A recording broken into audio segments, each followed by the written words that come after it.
Hello and welcome to another episode of Have Your Say. Today at WTV Studios, my guest is Kenneth Schultz. Kenneth Schultz is an author of that wonderful book, which I have in my hand, and I recommend that book for everyone to read it. The Western Civilization Under Siege.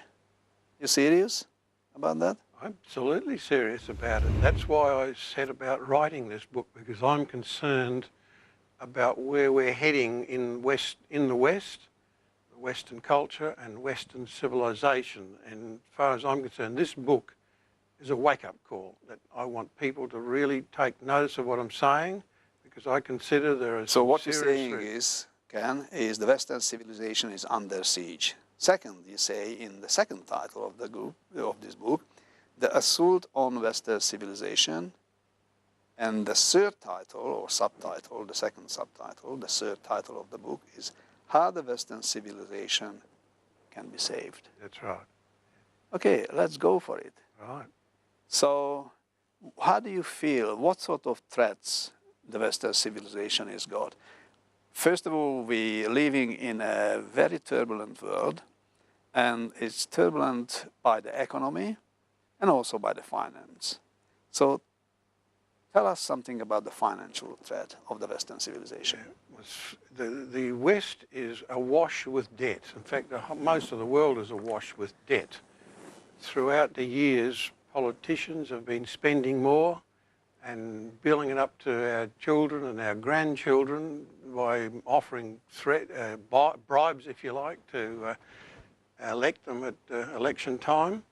And it's got to the stage now that a recent report in Bloomberg publication, there's various debts also lining up in the background. Bloomberg the other day put out a report which says,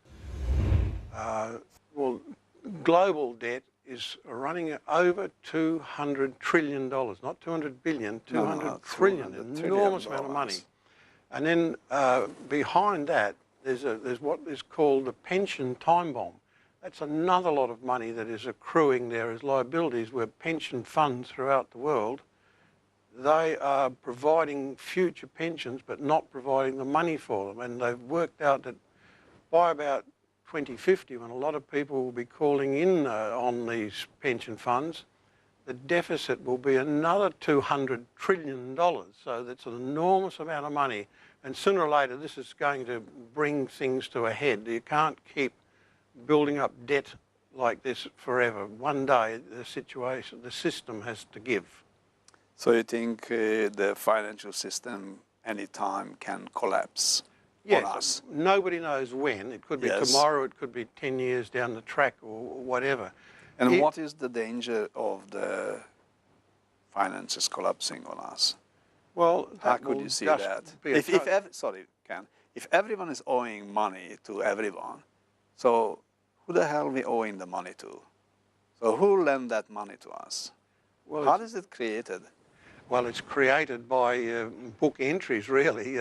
Most of the recent debt is, in America, just money created by the Federal Reserve. They just issue bonds. That's like an IOU to be repaid at some unknown time in the future. It's not like they borrowed it from anybody in particular. They issue bonds. So what's behind the bonds then? Because Germany issuing bonds, Spain issued bonds, all the European countries, even Greek this year started issuing bonds, because last November the IMF and the European Union led them to issue bonds.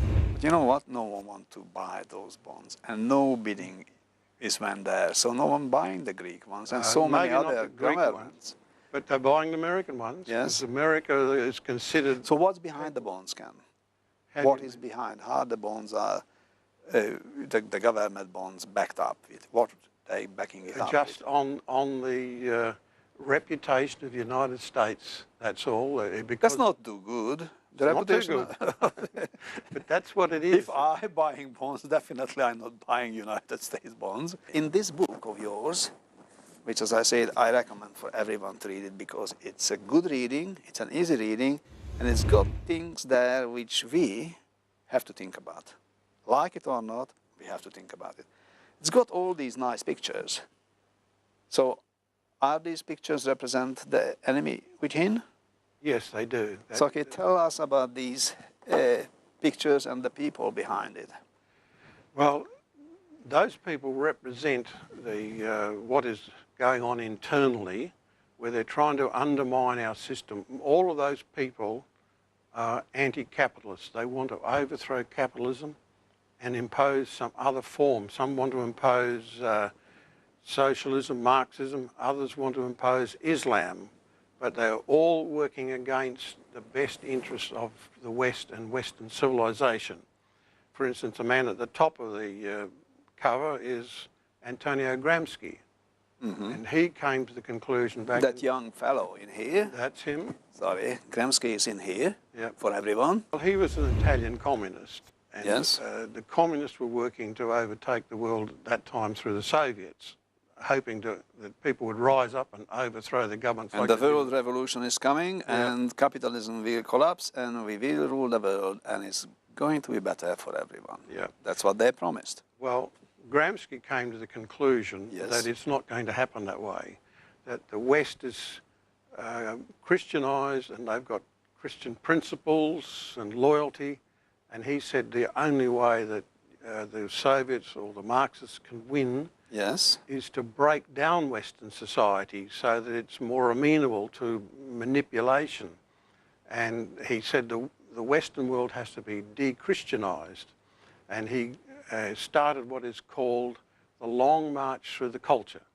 And his idea was that he wanted to attack our culture, our churches, our media, our politics, our government, entertainment, everything in the West, starting to infiltrate and break down our realisation of it, or our interest in it, so that Marxism could be introduced. So that's where it started, and then... But you see, Ken, before Gramsci, the French, with the French Revolution, decided to de-Christianize or get rid of God altogether from the Western world.